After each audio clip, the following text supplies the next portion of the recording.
The first game we're going to talk about is Favor of the Pharaoh. Basically, it's a dice chucking game where you're trying to gather more dice, get all these special abilities and things like that, so you can do some mitigation of your dice rolls. And eventually you want to roll 7 of a kind. You only start out with 3 dice though, but you want to roll 7 of a kind so that you can get the queen. And once you have the queen, then you have one full round of players going. And then at the beginning of your next turn, if you have it, then you win the game. So there's really no other strategy other than just get the queen as fast as possible before other players have enough dice to do so. So, Matt, we'll start off with you. Okay. It's funny. Initially, I think I was kind of meh about the game. And then I start writing down points and they're all positive ones. So I don't know if it was just maybe the way I felt at the time. I mean, it's not that bad of a game.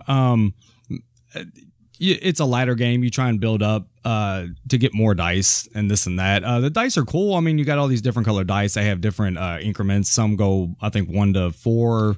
Other ones are like 4 to 6. And then you got the ones with the special stars that let you reroll, or actually not even reroll. You get to straight change the dice, I think, correct? Yeah, Yeah. So Eric got that. Yeah, it's got a lot of good, and unlike a lot of other dice chucking games, it gives you tons of ways to mitigate, to try and meet these other objectives that are out there to get the other, little pieces of cardboard to give you more dice usually, or at least more abilities and this and that. So I don't know. I think it would take another playthrough for me to kind of get over whatever my deal was with it to begin with. I think what was your deal? I don't know. That's what I'm trying to say. It's like I started writing down stuff and it was all positive, and I was like, maybe it's not that bad of a game. Do you think it was just too random the first time you played it? Like there was too much dice rolling? Which, that's the whole game, but yeah, but it gives you plenty of ways to mitigate and change what you want it to be.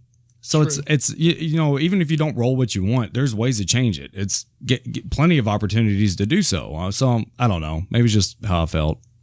Fair enough. Well, Eric, what was your favorite part about this?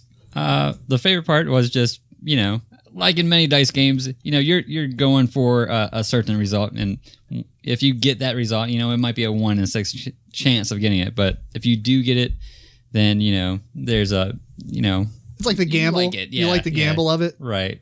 Yeah. So, I think my favorite part of it, and this goes back to the guilty pleasures thing, where it's that Yahtzee thing, right? So Yahtzee style games, the whole mechanism of Yahtzee just really appeals to me. Now this is slightly different because essentially you start off with 3 dice, you'll get more dice, and the whole point of your turn is you roll and you collect. You have to at least bank 1 die. You can bank more than that, but you have to bank 1. So it becomes that. I guess not really a press your luck, but it's like, do you want to roll these or do you want to bank this one first? There's a little bit of strategy on how you bank dice, I think, because some of the dice that you gain start out before you roll them as like a set number. Like it might you buy this one, it gives you an extra die, but it always starts your turn as a 1. Right. But if you're going through for 1s, that's pretty awesome. Mm-hmm. And so you can bank it, you can roll, see what you roll first, bank that 1 if you don't get one. And then, but if you did roll a 1, then you keep going, you bank that one later, or you can decide to take it off the card and roll it. So I really like that. It's a pretty fun game. I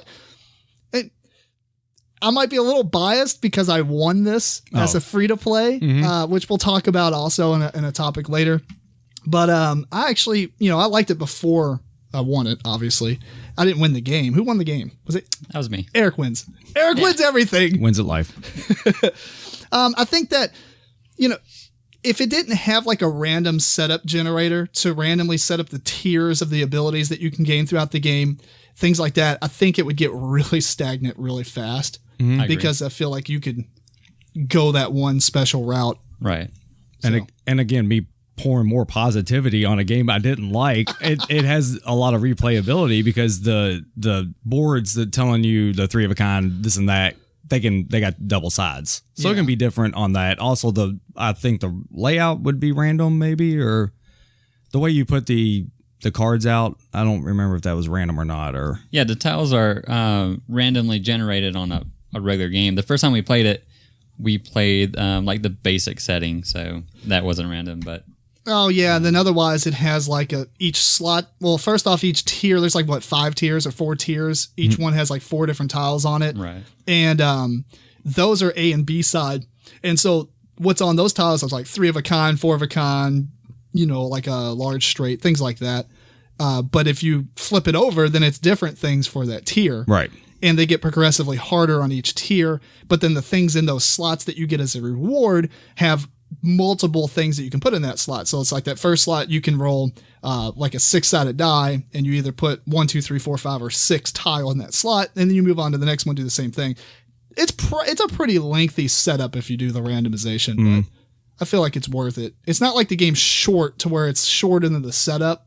That would be slightly annoying, but anything else? No, I mean, I just like, I typically don't like games where luck is a big factor in the game, but it gives you enough ways to mitigate that. So that's why I give it a thumbs up. But I do see where, you know, if you have a couple really bad turns and you're not getting any tiles, you can kind of fall behind and feel like you can't catch up. So I guess that's one bad point about the game, but overall, I liked it. I'm usually pretty lucky with the dice rolls. So yeah, I was going to say actually the one thing that I will say negative about it is when it comes to the roll off, you know that it's like I have no chance in this whatsoever. You can see like the very end. Yeah, you can see like a person's 1 or 2 dice from getting the queen thing or whatever, and it's like I don't have a chance in this. It's definitely a game where it's a race. So yeah, but good game. I highly recommend it. Mm-hmm.